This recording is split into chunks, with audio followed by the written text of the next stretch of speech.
Hello students, आज हम लोग 5.2 एक्सरसाइज एनसीईआरटी क्लास 12 मैथमेटिक्स का 1 से 5 तक का क्वेश्चन हम लोग कर चुके थे। आज हम लोग उसके आगे के क्वेश्चंस जो हैं 6, 7, 8, 9 और 10 उसका सॉल्यूशन करेंगे। लेकिन उसके सॉल्यूशन करने के पहले हम पिछले क्लास में जहां क्वेश्चन नंबर 5 का सॉल्यूशन छोड़े थे वो आपके बुक के आंसर से मैच नहीं करता है। मैंने आंसर इस स्टेप पे ला करके छोड़ दिया था। अब इसके बाद बुक का आंसर मैच होता नहीं है, तो कुछ बच्चों ने बताया कि सर जो 5 का आंसर है वो तो बुक के आंसर से मैच नहीं हो रहा है। तो उसका कारण यह है कि बुक में उसको 2 स्टेप और आगे तक प्रोसीड किया है। तो पहले मैं उस आंसर को कंप्लीट करवा दूं अकॉर्डिंग टू एनसीईआरटी बुक, उसके बाद हम लोग आगे बढ़ेंगे। देखो यहां तक आंसर मैंने 5 का ला करके रखा था। इसको आगे प्रोसीड करने के लिए आप क्या करोगे, cos cx plus d into cos ax plus b, और इस a को आप सामने रख लो, a को सामने रख लो, और नीचे में जो cos square cx plus D है इसको हम दोनों पार्ट के साथ डिस्ट्रीब्यूट कर देते हैं, इसके साथ इसको और फिर इसके साथ इसको। जैसे देखो अगर हमारे पास लिखा हुआ है 1/3 प्लस 5/3, तो इसको हम लोग क्या लिख सकते हैं 1 प्लस 5/3। अब देखो इसी तरीके का कुछ ए भी है, एक क्वांटिटी ए ऊपर में एक पार्ट प्लस ए दूसरा पार्ट है डिवाइडेड बाय ए है। जैसे यहाँ 1 प्लस 5 डिवाइडेड बाई 3 है, तो इसको हम कैसे लिखते हैं 1/3 प्लस 5/3। तो ऐसे ही हम लोग क्या करेंगे, this quantity divided by this और फिर this quantity divided by this, और बीच में प्लस है तो प्लस साइन डाल देंगे।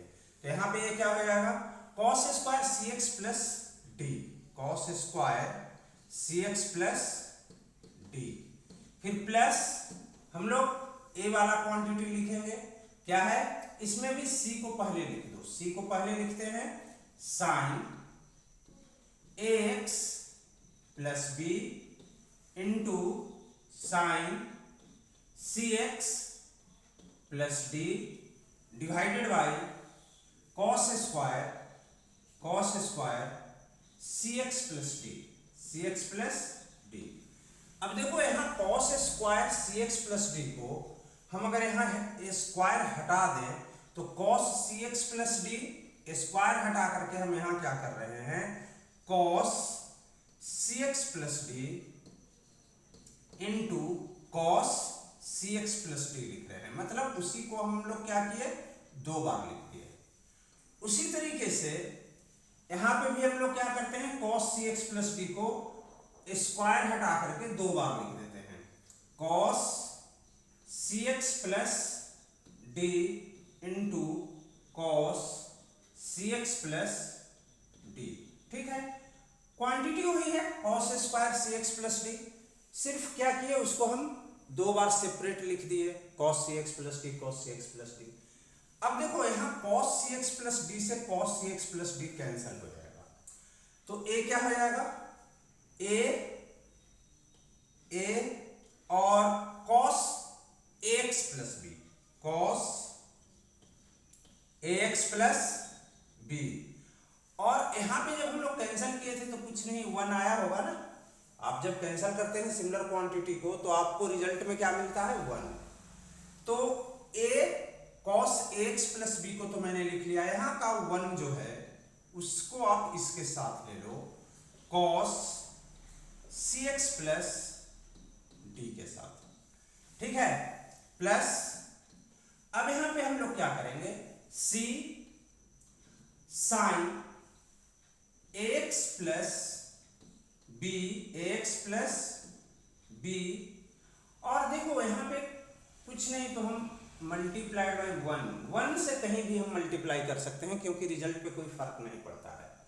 अब a वाला 1 और यहां से एक cos cx प्लस डी, इसको हम इधर लास्ट में लिख देते हैं 1 upon cos cx plus d, cx plus D.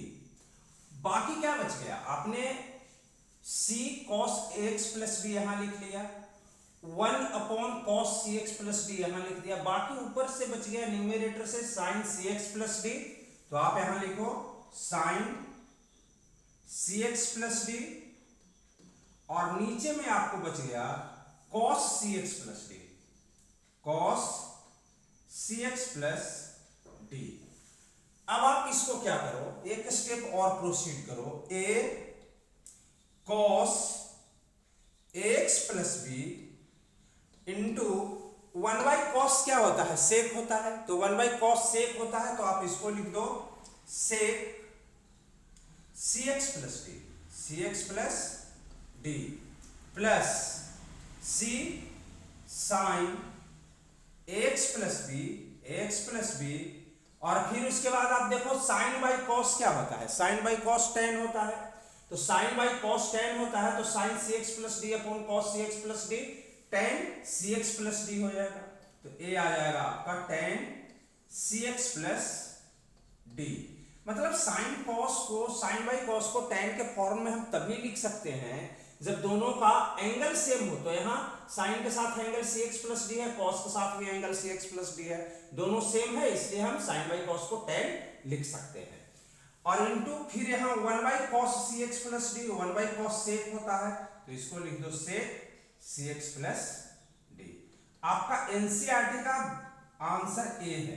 मैंने उस दिन इस स्टेप पे छोड़ दिया था आंसर को, ठीक है। तो आपको अगर एनसीईआरटी का आंसर चाहिए तो ये 2 स्टेप और प्रोसीड करके तीसरे स्टेप में आपको आंसर मिल जाएगा, ठीक है।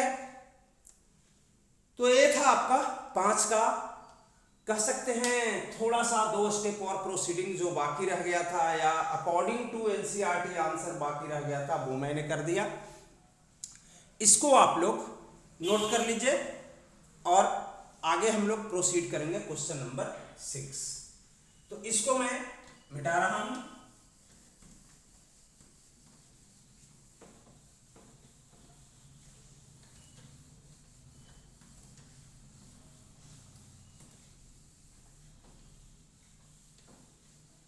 ठीक है, अब हम लोग क्वेश्चन नंबर 6 प्रोसीड करते हैं। देखते हैं क्वेश्चन नंबर 6 है क्या। क्वेश्चन नंबर 6 में दिया है cos x cube into sine square x to the power 5, cos x cube into sine square x to the power 5। तो 6 में आपका फंक्शन जो है let y equal to cos x cube into sine square x to the power 5। अब देखो यहां पे function जो है रियली 5 फंक्शन एक साथ मिला हुआ है। cos एक फंक्शन हो गया, एक्स क्यूब दूसरा फंक्शन हो गया, साइन स्क्वायर एक फंक्शन है, और साइन फिर एक फंक्शन है, और x to the power 5, 5 function है। लेकिन इस 5 फंक्शन में सेपरेशन है, मल्टीप्लिकेशन सेपरेशन। तो मल्टीप्लिकेशन सेपरेशन होने के कारण 2 फंक्शन इस पार्ट में और 3 फंक्शन इस पार्ट में आ गया। इसमें देखो थोड़ा सा मैं ज्यादा क्या कहा जाता है फॉर्मेलिटी के साथ कर रहा हूं। रियली जब हम लोग क्वेश्चन प्रोसीड करते हैं तो लिखते हैं इस तरीके से, differentiating with respect to x, क्योंकि यहां पे वेरिएबल क्या है x वेरिएबल के रिस्पेक्ट में इस फंक्शन को क्या किया जाएगा, डिफरेंशिएट किया जाएगा। अब उसके बाद देखो हमारे पास डिफरेंशिएट करोगे विथ रिस्पेक्ट टू x, तो ये क्या हो जाएगा dy by dx is equal to, यहां पे आप प्रोडक्ट रूल लगाओ। प्रोडक्ट रूल क्या कहता है कि आप इस फंक्शन को एज इट इज रहने दो, cos x क्यूब, और दूसरा फंक्शन जो है dy dx, sine square x to the power 5 को मैं ऐसे लिख रहा हूं, sine x to the power 5 the whole square, plus फिर हम लोग क्या करेंगे, दूसरे फंक्शन को एज इट इज रहने देंगे, sine square x to the power 5 और dy dx of first part of the function. First part of the function जो मल्टीप्लीकेशन में था वो क्या था, cos x cube, cos x cube. तो a आ गया। अब इसको आगे प्रोसीड करेंगे तो cos x cube as it is रह जाएगा, और ये देखो स्क्वायर फंक्शन है, साइन का स्क्वायर फंक्शन है, तो हमारे पास फॉर्मूला क्या था, dy dx of x to the power n is equal to n x to the power n minus 1। तो यहाँ पे इसके लिए क्या हो जाएगा, पावर यहाँ n के जगह पे 2 है तो हम 2 लिखेंगे, और उसके बाद sine x to the power 5, इस होल पे पावर क्या आएगा, n माइनस 1, n माइनस 1 के जगह पे पावर 2 है तो 2 माइनस 1। लेकिन आपने जब इसको ऑपरेट किया तो आपके पास एक फंक्शन आ गया dy dx sine x to the power 5 plus इधर हम लोग करेंगे sine square x to the power 5 dy dx of cos का क्या होता है, डेरिवेटिव, cos का डेरिवेटिव होता है minus sine x to the power 3 हो जाएगा, ठीक है। अब उसके बाद यहां पे दूसरा फंक्शन है x क्यूब, उसका डेरिवेटिव लिखना पड़ेगा dy dx of x cube. आगे प्रोसीड करते हैं तो क्या हो जाएगा, equal to cos x cube 2, और यहां पे 2 माइनस 1 पावर 1 हो जाएगा, तो आप इसको सीधा लिख दो sine x to the power 5, क्योंकि पावर 1 यहां जो है उसका कोई मतलब नहीं, उसको लिखने की कोई जरूरत नहीं है।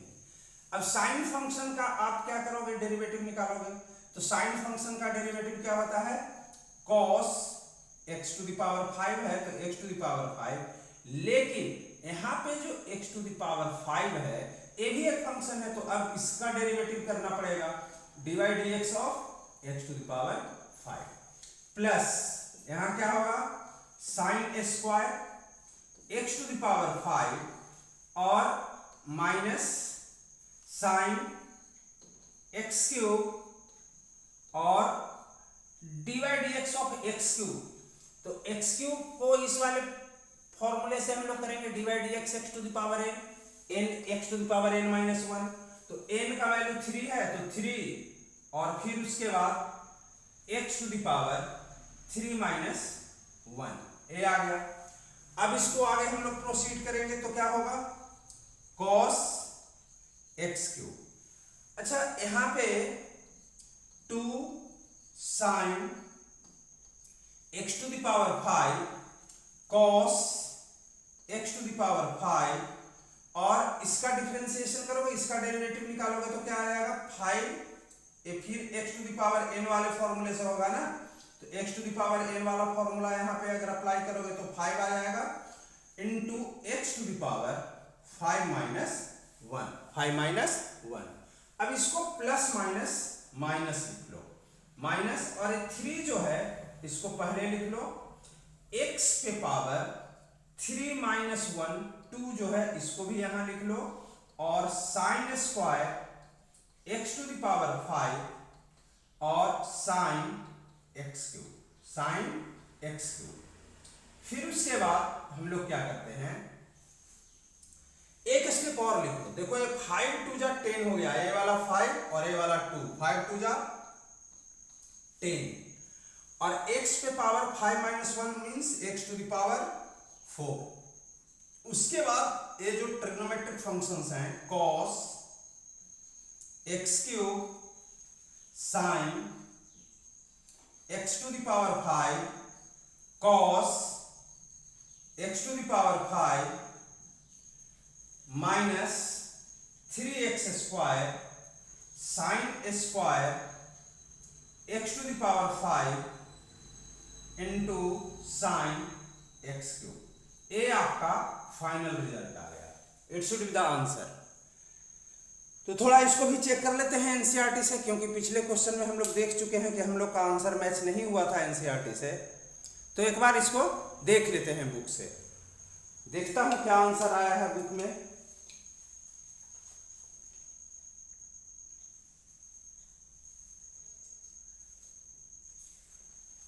बुक में आंसर दिया है 10x⁴ sin x⁵ cos x⁵ cos x³, ठीक है, -3x² sin x³ and sin square x⁵ okay correct. तो ये आंसर आपका आ गया। अब उसके बाद हम लोग क्वेश्चन नंबर 7 को प्रोसीड करेंगे। क्वेश्चन नंबर 7 को प्रोसीड करेंगे। इसको मिटा दो ना। क्वेश्चन नंबर 7 को प्रोसीड करते हैं।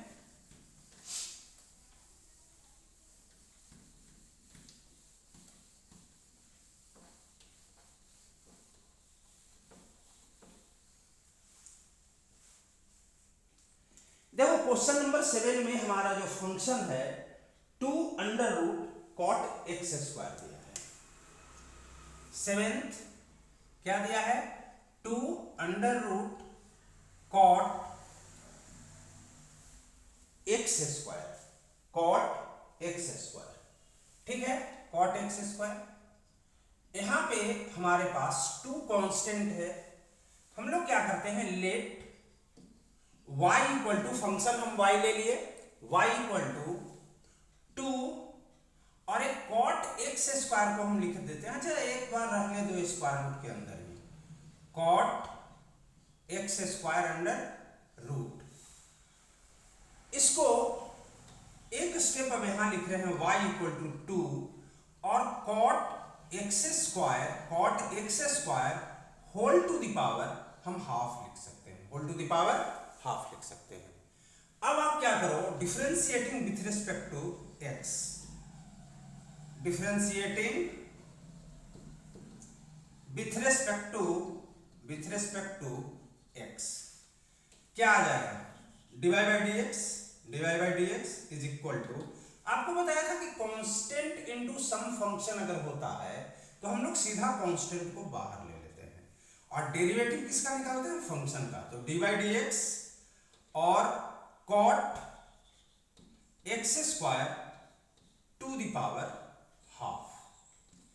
अब आप देखो इसका जब डेरिवेटिव निकालोगे तो 2 और इसका डेरिवेटिव, अभी हम इस फंक्शन का डेरिवेटिव निकाल रहे हैं ना जिसमें पावर है, तो इसका फॉर्मूला क्या होता है, पावर जो है वो सामने आ जाएगा 1/2 और cot x² to the power half -1। लेकिन आपने जैसे ही ये फर्स्ट फंक्शन का डेरिवेटिव किया, सेकेंड फंक्शन को चेन में ले लो, तो dy dx of cot x²,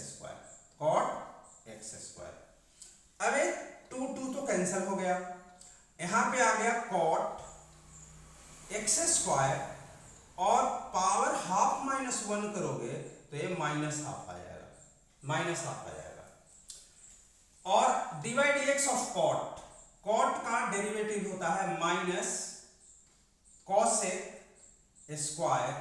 x², लेकिन फिर x² भी एक फंक्शन है, तो x² भी एक फंक्शन है तो उसका डेरिवेटिव लोगे dy dx x²। अब उसके बाद हमारे पास जो रिजल्ट आ रहा है वो क्या है, cot x² और जो पावर -हाफ था अगर हम नीचे ले आए इसको तो ये पावर क्या हो जाएगा, ये +हाफ हो जाएगा, +हाफ पावर हो जाएगा, ठीक है। उसके बाद इनटू, अच्छा यहाँ पे देखो ये माइनस साइन आया है तो सामने में माइनस साइन आ जाएगा, सामने में क्या होगा, माइनस साइन आ जाएगा। फिर cosec²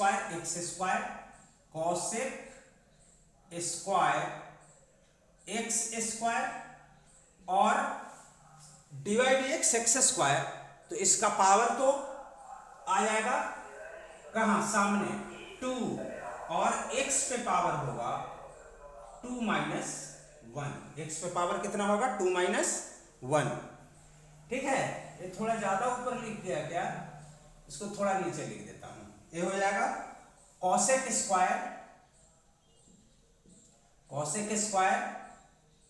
x² और 2x⁴ 2 - 1, यानी आपका रिजल्ट क्या आ गया, 1/√,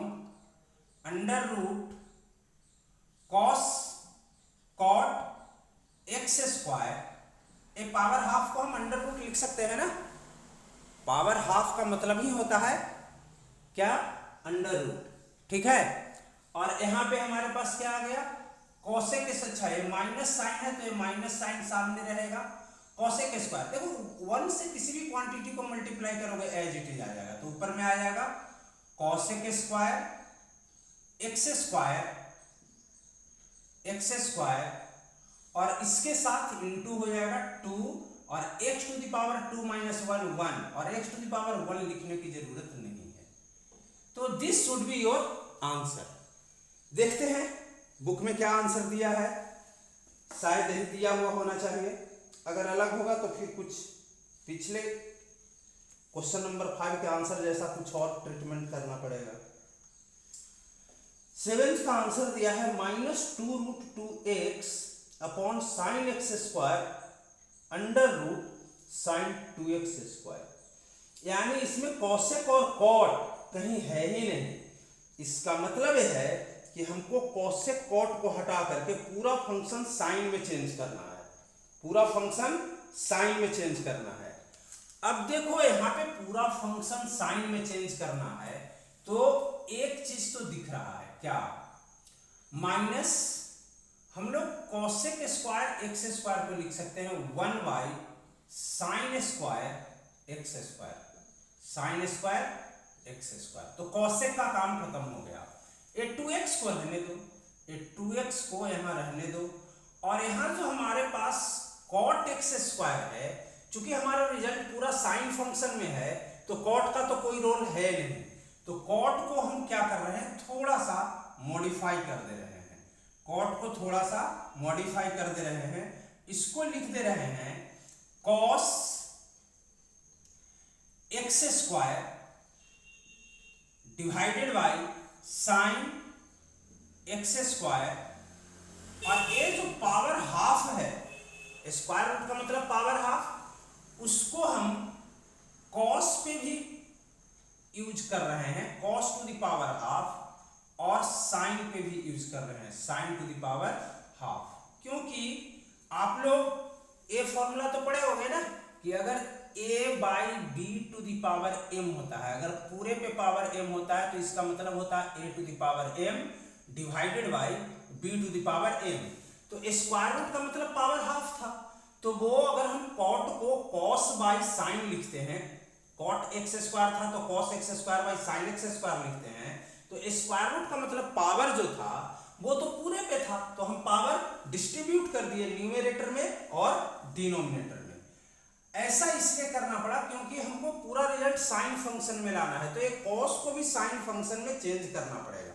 देखते हैं आगे क्या करना पड़ता है, -2x डिवाइडेड बाई, देखो यहाँ पे साइन पे पावर 2 है और यहाँ पे पावर हाफ है, इसको अगर हम यहाँ लाएं तो पावर ए माइनस हो जाएगा, तो साइन पे साइन एक्स स्क्वायर पे जो पावर यहाँ पे 2 है इसको हम ऐसे लिख दिए, साइन स्क्वायर एक्स स्क्वायर को ऐसे भी लिख सकते हैं ना, sine x square the whole square, और ये पावर जब ऊपर आएगा तो ये माइनस हो जाएगा, -12 और इसके साथ cos x square to the power half. लेकिन देखो यहां पे हमको रिजल्ट में कॉस चाहिए नहीं, तो अब पूरा दिमाग लगाना है एलिमिनेशन ऑफ कॉस पे, तो ए क्या हो जाएगा -2x और यहां पे कॉस एक्स स्क्वायर और ए जो पावर हाफ है उसको रहने दो पावर हाफ, ये देखो 2 माइनस हाफ करोगे ना तो 1.5 आएगा, देखो 2 माइनस हाफ अगर करते हो, 2 माइनस हाफ अगर करते हो तो क्या होगा, यहाँ पे 2 को 2/1 लिख दिए, 1 2 का एलसीएम 2, 1 से 2 कैंसिल, 2 2 2 जा 4, माइनस 2 2 कैंसिल 1, 1 into 1 ए आएगा 3/2, और 3/2 का मतलब क्या होता है, 3/2 का मतलब होता है 1.5, तो मैंने पावर को क्या किया, साइन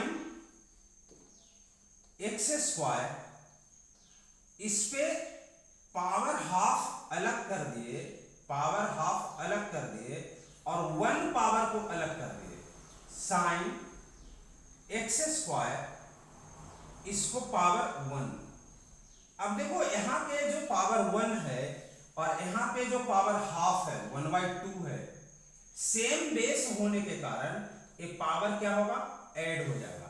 और 1 और हाफ को ऐड करोगे ना तो 1.5 आ जाएगा। 1 और हाफ को, 1 को और हाफ को ऐड करोगे तो ये क्या आ जाएगा, 1.5 और वही 1.5 क्या रिजल्ट देगा, 3/2। वही 1.5 क्या रिजल्ट देगा, 3/2।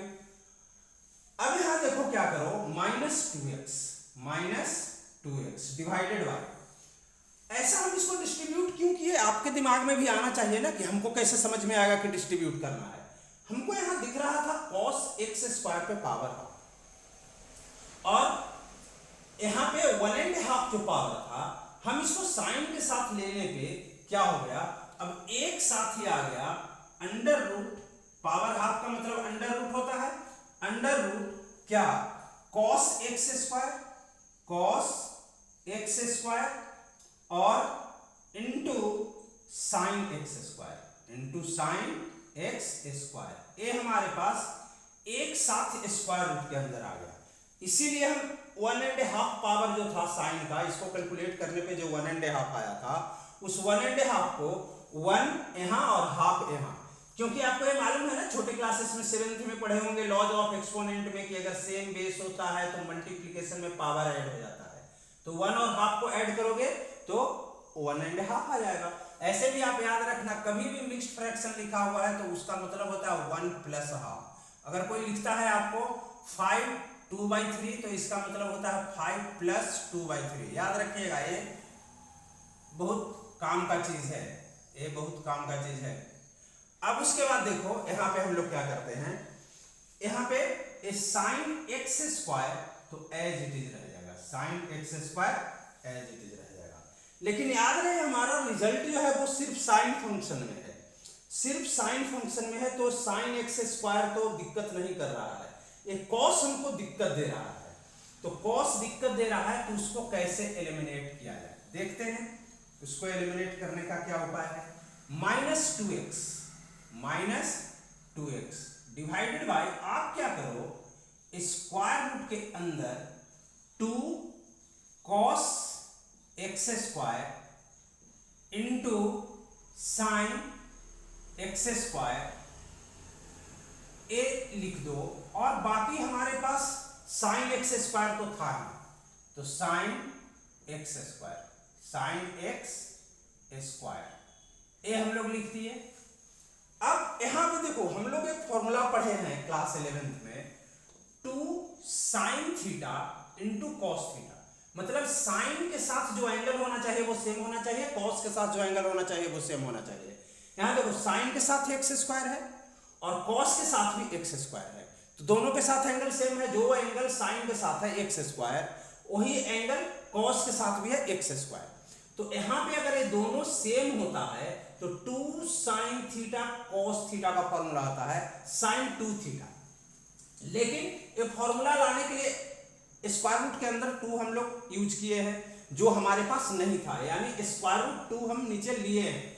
तो यहां क्या करते हैं, -2, यहां भी स्क्वायर रूट 2 ऊपर में मल्टीप्लाई करना पड़ेगा, अदरवाइज ये वैल्यू क्या हो जाएगा, चेंज कर देगा ना पूरी वैल्यू को। तो उसको बैलेंस करने के लिए, ताकि न्यूमरेटर डिनोमिनेटर में दोनों वैल्यू कैंसिल होकर के हमारा रिजल्ट एज इट इज रह जाए, ऐसा करना पड़ रहा है। तो 2√2x डिवाइडेड बाय, अब इसको क्या करो, 2 sin theta cos theta is equal to under root cos sin 2 theta, sin 2 और थीटा का मतलब है x square into sin x square. ये देखो, अगर आप आंसर यहीं पे छोड़ देते तब भी आपका आंसर सही था। कहां पे, आप आंसर यहीं पे छोड़ देते तब भी आपका आंसर सही था। लेकिन इस आंसर को पूरा साइन फंक्शन में ला करके एनसीईआरटी क्या किया, एंड किया। इसीलिए मैं कहता हूं कि एनसीईआरटी जो है ना वो इपिक है, EPIC of all the books in the subject. EPIC मतलब समझते हैं ना, महाग्रंथ। तो ये जो है आपको वहां तक ले जाता है जहां तक आप सोच भी नहीं सकते। मैंने सोचा भी नहीं था कि इसके आगे प्रोसीड किया होगा। 2 जगह ऐसा हुआ, क्वेश्चन नंबर 5 में और क्वेश्चन नंबर 7 में। क्वेश्चन नंबर 7 में देखिए पूरे फंक्शन को, कोसेक फंक्शन को, कॉट फंक्शन को, सबको किस चीज में चेंज कर दिया, साइन फंक्शन में। तो ये आपके कॉन्सेप्चुअल लेवल को बिल्कुल निचोड़ देता है। एनसीईआरटी जो भी क्वेश्चन देता है, हर एक्सरसाइज में 2, 3, 4 क्वेश्चन ऐसा होता है जो आपकी कॉन्सेप्चुअल स्ट्रेंथ को पूरा मेजर कर लेता है कि what do you know really. ठीक है, इसीलिए मैं बार बार बच्चों को बोलता हूं NCERT is epic of all the books. Okay, get it noted down. अब हम लोग आगे, आप लोग नोट कर लिए होंगे इसको, तो इसको मिटाता हूं और इसके बाद हम लोग चलेंगे क्वेश्चन नंबर 8 में। थोड़ा मेरे पास बोर्ड छोटा है तो देखिएगा, बाउंड्री बहुत सारी बनानी पड़ती है सेपरेशन के लिए, लेकिन मैं कोशिश करता हूं कि इतना क्लियर कट सारे स्टेप्स हों, इतनी गैप उनके बीच में हो कि प्रॉपर आपको विजिबिलिटी मिले बोर्ड का। ठीक है, कोशिश करता हूं। बाकी तो आप देख ही रहे होंगे कि क्या हो रहा है। नेक्स्ट क्वेश्चन जो है, क्वेश्चन नंबर 8, ए क्या दिया है, ए दिया है, इसका फंक्शन है। क्वेश्चन नंबर 8 में जो फंक्शन है वह है cos under root x. cos under root x, ये तो छोटा सा फंक्शन है, cos under root x, cos under root x. Question number 8, let y equal to, function को मैंने y मान लिया, अंडर रूट एक्स। अब इसको क्या लिखेंगे, differentiating with respect to, differentiating with respect to x. देखो, जब भी डिफरेंशिएशन किया जाता है तो फंक्शन के साथ जो वेरिएबल होता है उसके रिस्पेक्ट में किया जाता है। और किसके लिए किया जाता है, फंक्शन के लिए किया जाता है। The rate of change in the value of y with respect to x। तो यहां पे इसको हम लोग लिखेंगे dy बाई dx। तो dy बाई dx का वैल्यू क्या होगा, dy dx of cos root x। dy by dx is equal to, देखो cos फंक्शन का डेरिवेटिव क्या होता है, minus sine under root x. लेकिन आपको अंडर रूट एक्स भी एक फंक्शन है, तो फिर से इसका चेन रूल आप अप्लाई करोगे तो d by d x of under root x. तो ये क्या हो जाएगा, is equal to minus sine under root x. और देखो d by d x of under root x का मैंने कैलकुलेशन करके डायरेक्ट वैल्यू बताया था कि जब भी आए d by d x of under root x तो आप उसको लिखना 1/2 अंडर रूट एक्स। इसको कैलकुलेट करके मैंने पहले इंट्रोडक्शन क्लास में मैंने इसको कैलकुलेट करके बताया था और बोला था कि फॉर्मूले की तरह याद रख लीजिएगा इसको कि derivative of under root X is equal to 1/2 under root x. तो हमें जहां तक लगता है कि this should be the answer. अगर नहीं आता है तो फिर देखेंगे, just first we have to see whether the result is correct according to NCERT book और not. Question number 8, minus sine under root X two root X, बिल्कुल सही है, ये आंसर बिल्कुल अकॉर्डिंग टू एनसीईआरटी है। तो इसको आप लोग नोट कीजिए। इसके बाद हम लोग क्वेश्चन नंबर 9 और 10, थोड़ा सा क्वेश्चन नंबर 9 और 10 में टेस्ट जो है वो चेंज हो गया है। यहां पे हमको डेरिवेटिव फाइंड आउट नहीं करना है, यहां पे हमको डेरिवेटिव नहीं फाइंड आउट करना, हमको चेक करना है कि जो फंक्शन दिया हुआ है वो एक गिवन पॉइंट पे उसका डेरिवेटिव निकाला जा सकता है कि नहीं। तो आपको क्या बताया था, किसी भी फंक्शन का डेरिवेटिव हम तभी निकाल सकते हैं जब हम उसके डोमेन के किसी पॉइंट को पिकअप करें। अगर सी गिवन फंक्शन के डोमेन का एक पॉइंट है तो उस केस में उस फंक्शन को हम एट पॉइंट सी क्या कर सकते हैं, डिफरेंशिएट कर सकते हैं या उसका डेरिवेटिव हम कैलकुलेट कर सकते हैं। लेकिन अगर कोई पॉइंट सी ऐसा है जो उस फंक्शन के डोमेन में नहीं है तो हम उस पॉइंट पे उसका डेरिवेटिव नहीं निकाल सकते। अबे पता कैसे चलेगा? पता कैसे चलेगा? इसको पता करने का तरीका यह है कि हम लोग जिस पॉइंट पे चेक करना होता है कि ये इसका डेरिवेटिव होगा कि नहीं, उस पॉइंट पे लेफ्ट हैंड डेरिवेटिव और राइट हैंड डेरिवेटिव चेक करते हैं। अगर लेफ्ट हैंड डेरिवेटिव और राइट हैंड डेरिवेटिव का वैल्यू सेम आता है तो वो फंक्शन जो होता है वो डिफरेंशिएबल होता है उस पॉइंट पे, और अगर लेफ्ट हैंड डेरिवेटिव और राइट हैंड डेरिवेटिव इक्वल नहीं आता है तो फिर वो फंक्शन उस पॉइंट पे डिफरेंशिएबल नहीं होता है। ठीक है, इतना ही कॉन्सेप्ट है। चलो, तो आप लोग इतने देर में नोट कर लिए होंगे। हम लोग क्वेश्चन नंबर 9 के लिए प्रोसीड करते हैं।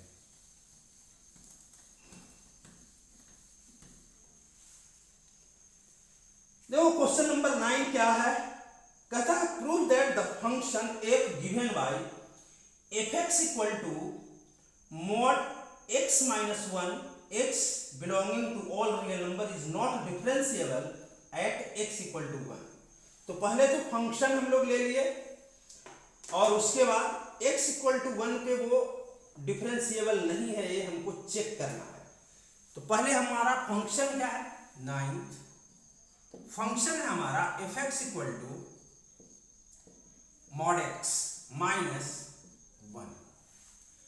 X belongs to real number और इसकी डिफरेंशिएबिलिटी चेक करनी है पॉइंट 1 पे, और चेक नहीं कर रहे हैं, हमको बताने ही कि डिफरेंशिएबल नहीं है। मतलब अगर एट एक्स इक्वल टू 1 हम लें तो इसका लेफ्ट हैंड लिमिट और राइट हैंड लिमिट सेम नहीं है, ये हमको बताना है। तो इस फंक्शन को हम लोग ब्रेक करते हैं।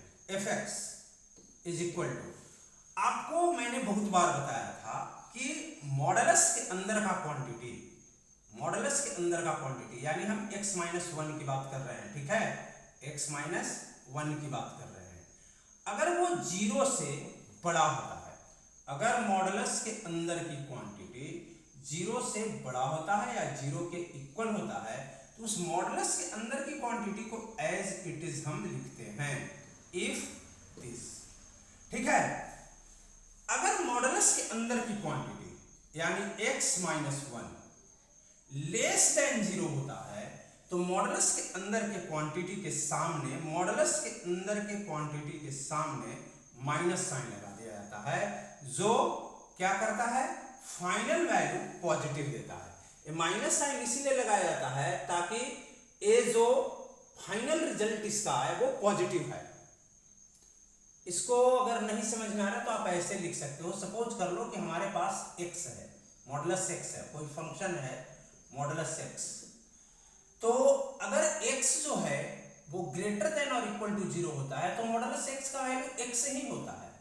ठीक है, लेकिन अगर x की वैल्यू लेस देन 0 होता है तो मॉडुलस x जो होता है वो माइनस x होता है। यहाँ पे माइनस का रोल क्या है, अगर ये x जो है वो 0 से छोटा है इसका मतलब ये निगेटिव वैल्यू है, और जब वो निगेटिव वैल्यू है तो उसके सामने एक और निगेटिव हम लगा देंगे तो निगेटिव निगेटिव क्या हो जाएगा, पॉजिटिव हो जाएगा। यही इस माइनस का रोल है, क्योंकि मॉडुलस के अंदर का कोई भी क्वांटिटी जो होता है वो कभी निगेटिव नहीं रिजल्ट देता, हमेशा पॉजिटिव रिजल्ट देता है। अब इसके बाद इसको हम लोग और थोड़ा ब्रेक करते हैं। देखो हम इसमें दोनों तरफ 1 ऐड करते हैं। 1 ऐड करोगे तो इधर का -1 और 1 जो ऐड करोगे वो कैंसिल हो जाएगा, बच जाएगा x, और ये आ जाएगा ग्रेटर देन और इक्वल टू 0 में 1 ऐड करोगे तो 1। ठीक है, तो x इज ग्रेटर देन 1 के लिए हमारा फंक्शन क्या है, x माइनस 1। इसमें भी हम +1 दोनों तरफ करते हैं, तो x इज +1 करोगे तो +1 और -1 क्या हो जाएगा, कैंसिल हो जाएगा, और इधर +1 जो होगा वो 0 + 1 1, यानी x लेस देन 1 के लिए हमारा फंक्शन, इसको भी हम थोड़ा डिस्ट्रीब्यूट करते हैं। -x को हम बाद में लिख देते हैं और -+1 को हम पहले लिख देते हैं इफ दिस।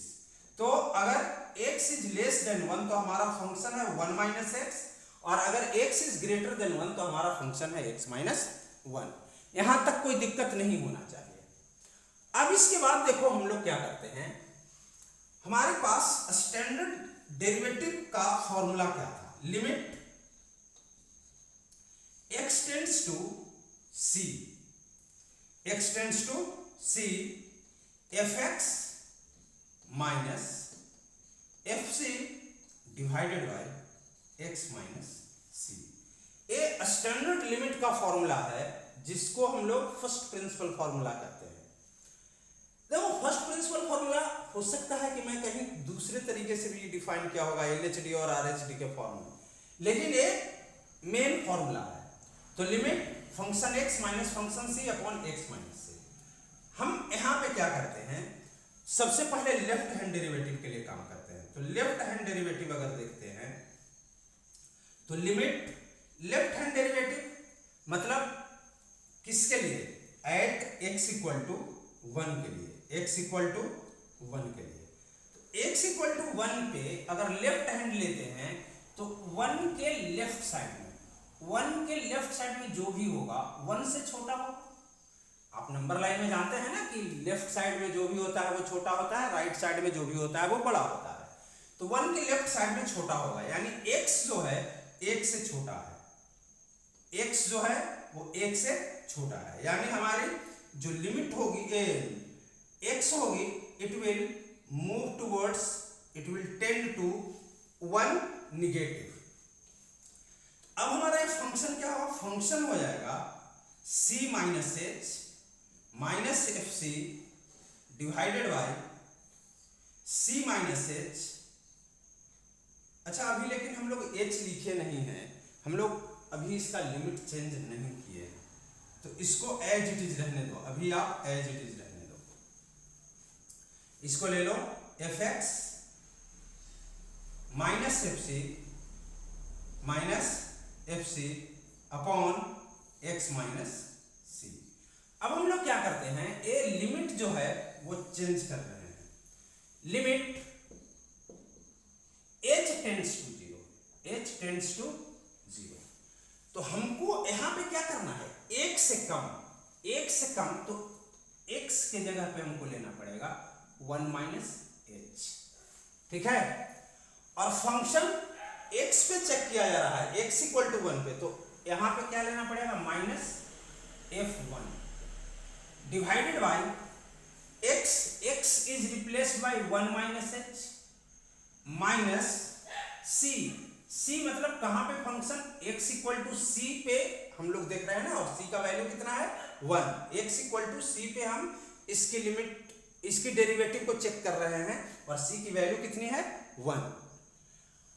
अब यहाँ पे 1 और 1 क्या हो जाएगा, कैंसिल हो जाएगा। आपके पास f1 minus h, limit h tends to 0, f1 minus h मतलब यहां पे आपको पुट करना है 1 माइनस x के जगह पे 1 माइनस h। आपको ये समझ में आ रहा है ना कि हम यहाँ पे ये वाला फंक्शन क्यों लिए, क्योंकि हम x निगेटिव पे लिमिट चेक कर रहे हैं, मतलब 1 से थोड़ा सा कम। तो 1 से कम, x की वैल्यू अगर 1 से कम होगा, if x is less than 1, तो फंक्शन हमारा 1 माइनस x है, तो 1 माइनस x 1 से कम है तो 1 माइनस h कर दिए। h is very small quantity which move little bit left side of 1। फिर यहां क्या होगा, f1 की वैल्यू क्या होगी, f1 की वैल्यू आप लोगे यहां 1 अगर 1 लोगे तो ये क्या हो जाएगा 1 माइनस 1 0। देखो ना, अगर तुम इस फंक्शन को f(x) equal to 1 minus x को f1 पे लोगे तो ये 1 माइनस x का वैल्यू 1 हो जाएगा, तो ये कितना आ जाएगा 0 आ जाएगा ना। f1 का वैल्यू कितना है 0 है, तो f1 का वैल्यू यहां पे पुट कर दिए 0 डिवाइडेड बाय माइनस h। ये क्या आ जाएगा, लिमिट h टेंड्स टू 0 और 1 minus 1 minus minus plus h divided by minus h। ये कैंसिल हो गया। अब माइनस h और प्लस h कैंसिल हो जाएगा और प्लस माइनस ये रिजल्ट आ गया आपका कितना माइनस 1। अब आप निकालो limit x tends to 1 plus, यानी x की वैल्यू 1 से जब ज्यादा हो, तो लिमिट अगर x की वैल्यू 1 से अधिक हो तो हमारा फंक्शन क्या है x माइनस 1। तो हमारा फंक्शन x माइनस 1 है, तो तो फंक्शन हो जाएगा क्या, x माइनस वन। तो F x minus F c, यहाँ पे फॉर्मूला क्या होता है, इसको अभी हम लोग एफ एक्स माइनस, हम स्टैंडर्ड लिमिट फॉर्मूला लिखेंगे। स्टैंडर्ड लिमिट फॉर्मूला तो यहाँ पे मैं लिख चुका हूँ, तो यहाँ पे स्टैंडर्ड लिमिट फॉर्मूला लिखने की जरूरत नहीं है, चूंकि यहाँ लिख चुका हूँ मैं limit x tends to c, तो F x minus F C upon X minus C, तो उसको लिखने की जरूरत नहीं है। यहाँ पे हम लोग क्या करते हैं, वन प्लस पे क्या हो जाएगा हमारा, लिमिट एफ एक्स, या फिर चलो लिख ही दो, एफ वन अपॉन x की वैल्यू माइनस c, और c की वैल्यू कितनी है, 1 है। एट 1 पे हम लोग चेक कर रहे हैं ना, तो एट 1 पे चेक कर रहे हैं। अब यहाँ पे हम लिमिट क्या करते हैं, h टेंड्स टू 0 करते हैं। h टेंड्स टू 0, तो 1 प्लस के लिए क्या हो जाएगा, फंक्शन 1 प्लस के लिए हो जाएगा 1 प्लस h, क्योंकि 1 से थोड़ा ज्यादा लेना है इस बार। और f1 का वैल्यू यहाँ भी 0 आएगा। आप देखो f1 यहाँ भी पुट करोगे 1, तो 1 माइनस 1 0 हो जाएगा। आप इस fx equal to x minus 1 के लिए अगर x का वैल्यू 1 पुट करोगे तो 1 माइनस 1 0 हो जाएगा। तो 0 डिवाइडेड बाई x, x के जगह पे 1 plus h minus c, c के जगह पे 1, क्योंकि एट c हम लोग कर रहे हैं ना काम, और एट c का मतलब x इक्वल टू 1, क्योंकि यहाँ एट x इक्वल टू 1 हमको करना है। तो a तो हो गया कैंसल। अब क्या आ जाएगा, लिमिट h टेंड्स टू 0, और f1 प्लस h क्या होगा, यानी x के जगह पे 1 प्लस h पुट करेंगे, 1 plus h minus 1 divided by h, a cancel हो गया। अब a क्या आ गया, h by h, limit h tends to 0, h by h मतलब वैल्यू आ गया कितना, 1। अब आप देखो a आपका था LHD, यहाँ पे LHD था, और a आपका निकला क्या, RHD, right hand derivative and left hand derivative. Left hand derivative का वैल्यू आया -1, लेफ्ट हैंड डेरिवेटिव थोड़ा ज्यादा नीचे लिख दिया हूं, इधर लिख दो भाई, इधर लिख दो -1 माइनस, इसको एक स्टेप में यहाँ प्रोसीड कर देता हूँ, थोड़ा यहाँ पे ऐसा कंफ्यूजिंग दिख रहा है। यहाँ पे 1 प्लस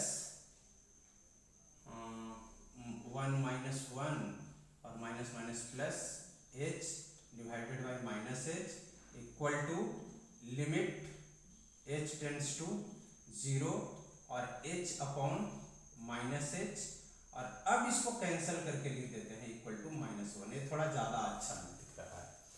अब देखो LHD का वैल्यू आया -1, RHD का वैल्यू आया 1, तो LHD और RHD तो सेम आया नहीं, इसलिए फंक्शन का डेरिवेटिव निकालना at x equal to 1 possible नहीं है। तो यहाँ पे लिखेंगे as LHD is not equal to RHD, the function is not differentiable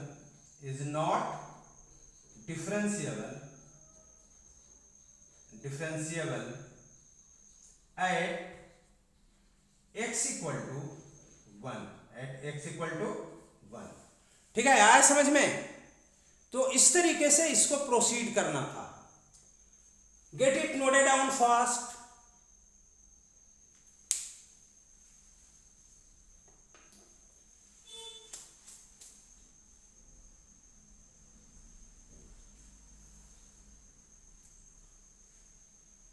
ठीक है, तो नोट कर लिए होंगे। अब हम लोग चलते हैं क्वेश्चन नंबर 10। ये लास्ट क्वेश्चन है एक्सरसाइज का, तो इसको करने के बाद आपका ये चेन रूल 3 क्लास में आपका खत्म हो गया। एक आपका इंट्रोडक्शन क्लास था, एक क्लास में 1 to 5 मैंने करवाया, थोड़ा सा 5 के आंसर में करेक्शन आया हो, और उसके बाद क्वेश्चन नंबर 6 to 10। तो अभी हम लोग क्वेश्चन नंबर 10 में चल रहे हैं। क्वेश्चन नंबर 10 में क्वेश्चन क्या कहता है, क्वेश्चन कहता है find the greatest integer, prove that the greatest integer function defined by fx equal to box x greater than 0 less than 3 is not differentiable at x equal to 1 and x equal to 2। ठीक है, greatest integer function दिया है। सबसे पहली बात तो है कि ये ग्रेटेस्ट इंटीजर फंक्शन दिया है 10th में, fx is equal to box x। A greatest integer function है, x का जो वैल्यू दिया है greater than 0 and less than 3। देखो ग्रेटेस्ट इंटीजर फंक्शन का थोड़ा सा नेचर समझो। ग्रेटेस्ट इंटीजर फंक्शन क्या है? अगर मान लो कि हम fx equal to box x की बात कर रहे हैं, ये बॉक्स x बोल रहा हूं, ऐसा कुछ कहीं टर्म दिखता नहीं है, लेकिन चूंकि बॉक्स के अंदर x है तो मैं बॉक्स x उसको बोल रहा हूं। अब यहां देखो, अगर x की वैल्यू मैंने 0 से बड़ा पुट करना है और 3 से छोटा पुट करना है। अगर 0 से बड़ा मैंने कोई वैल्यू पुट किया 0.9, तो उस केस में अगर x का वैल्यू हम 0.9 पुट करते हैं तो फंक्शन जो होगा ग्रेटेस्ट इंटीजर, ग्रेटेस्ट इंटीजर का मतलब जो नंबर आप लिए हैं उसके पहले का सबसे बड़ा इंटीजर। तो 0.9 के पहले कौन सा इंटीजर आता है? 0 आता है, लेकिन हम 0 इसकी वैल्यू ले नहीं सकते, यानी ऐसी कोई वैल्यू हम नहीं ले सकते। क्यों? क्योंकि अगर x का वैल्यू 0.9 लेंगे तो ग्रेटेस्ट इंटीजर का मतलब होता है कि यहां पे fx की जो वैल्यू होगी वो 0 हो जाएगी। x का वैल्यू अगर x का वैल्यू हम यहां पे 1 लेते, greatest integer function at integer same value देता है। अगर x का वैल्यू हम 1 ले तो उस केस में fx की वैल्यू कितनी हो जाएगी? fx की वैल्यू 1 हो जाएगी। लेकिन अगर x का वैल्यू हम 0.9 ले तो जितना x का वैल्यू लिए हैं उससे जस्ट नीचे जो इंटीजर है वो लेना है। तो उससे जस्ट नीचे इंटीजर क्या है? 0, और 0 हमको यहां लेना नहीं है। अगर मान लो हम यहां पे चलते हैं x ग्रेटर देन 3, मान लो 2.3 है, x की वैल्यू 2.3 है, तो आपकी fx जो होगी इसकी वैल्यू होगी 2। लेकिन अगर x की वैल्यू 2 ले लिया जाए तब भी fx का वैल्यू 2 होगा, क्योंकि 2 के नीचे जो सबसे बड़ा इंटीजर है, 2 के नीचे फिर क्यों जाएंगे? जब 2 ऑलरेडी इंटीजर है तो उसके नीचे जाने की जरूरत नहीं है। नीचे हम लोग कब जाते हैं? जब कोई इंटीजर नहीं होता है तब ग्रेटेस्ट इंटीजर लेते हैं, उसके नीचे का ग्रेटेस्ट इंटीजर लेते हैं। ये चीज याद रखिएगा। यहां पे देखो हम लोग क्या करते हैं, मैं आपको एक वैल्यू पे चेक करके दिखा देता हूं, या तो x इक्वल टू 1 पे या x इक्वल टू 2 पे ये दिखा देता हूं कि ये डिफरेंशिएबल नहीं है। बाकी आप दूसरा पार्ट खुद से कीजिएगा। हम एट x इक्वल टू 2 ले रहे हैं, एट x इक्वल टू 2, आपका क्या हो जाएगा? Limit x tends to 2 fx minus fc divided by x minus c। ये आपका स्टैंडर्ड है। अब अगर हम LHD की बात करें, तो LHD लेंगे तो limit x tends to 2 minus 2 से कम लिए,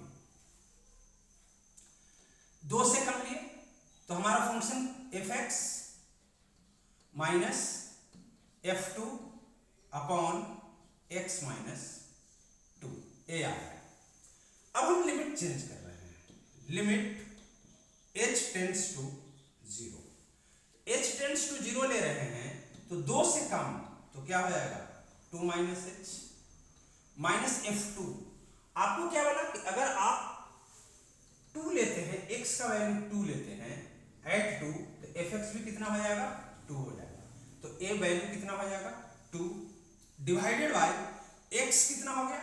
2 minus h minus 2, minus 2 plus 2 तो कैंसिल हो गया। लिमिट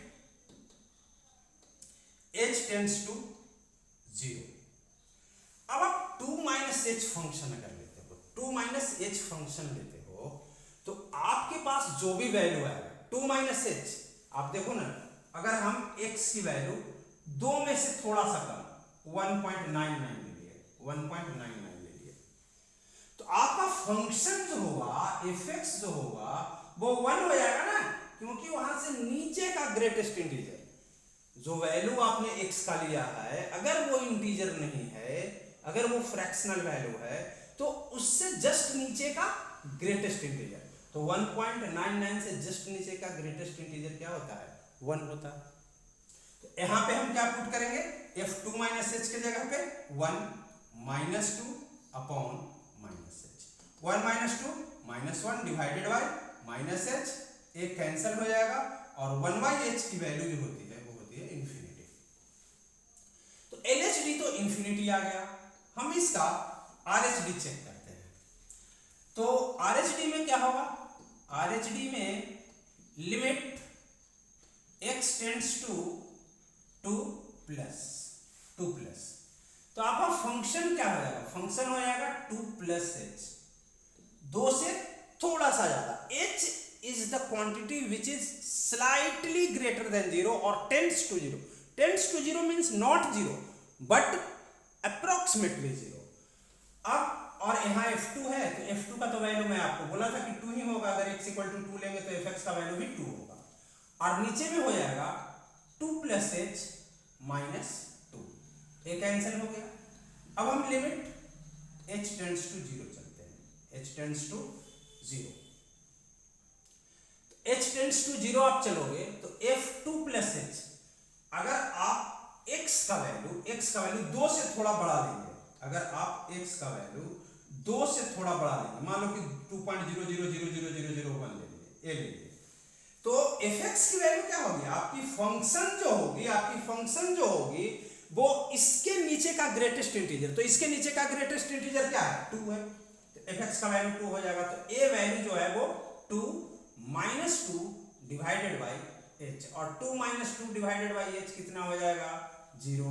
तो आपका RHD 0 आया, LHD जो था इंफिनिटी आया, तो LHD is not equal to RHD। इसका मतलब क्या है?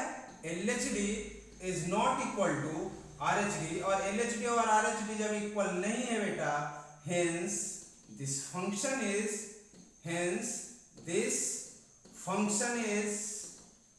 not differentiable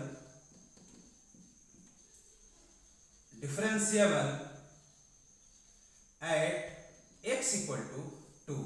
x equal to 1 के लिए आप ऐसे ही चेक कीजिएगा, आपको ये मैं एक्सप्लेन कर ही दिया हूं कि कैसे करना है, तो आप उसमें भी LHD और RHD देखिएगा। LHD RHD आप देखेंगे तो दोनों का वैल्यू सेम नहीं आएगा, आपको लिख देना है LHD is not equal to RHD, hence the function is not differentiable. Okay, hope you all may have understand whatever I explained in this video. और अगर कहीं कुछ दिक्कत होती है तो आप क्लास में आते हैं तो क्लास में पूछ सकते हैं। अगर क्लास में नहीं पूछने की इच्छा है तो उस केस में आप हमको कमेंट कर सकते हैं, कॉल भी कर सकते हैं, मैसेज कर सकते हैं, व्हाट्सअप कर सकते हैं, ठीक है? जो भी आपकी इच्छा हो, जैसे भी आपको कन्वीनियंट लगे कि सर ने जो एक्सप्लेन किया वो नहीं समझ में आया तो पूछना है, तो whatever the means do you have with yourself can be use to communicate with me. Okay, thank you, have a nice day.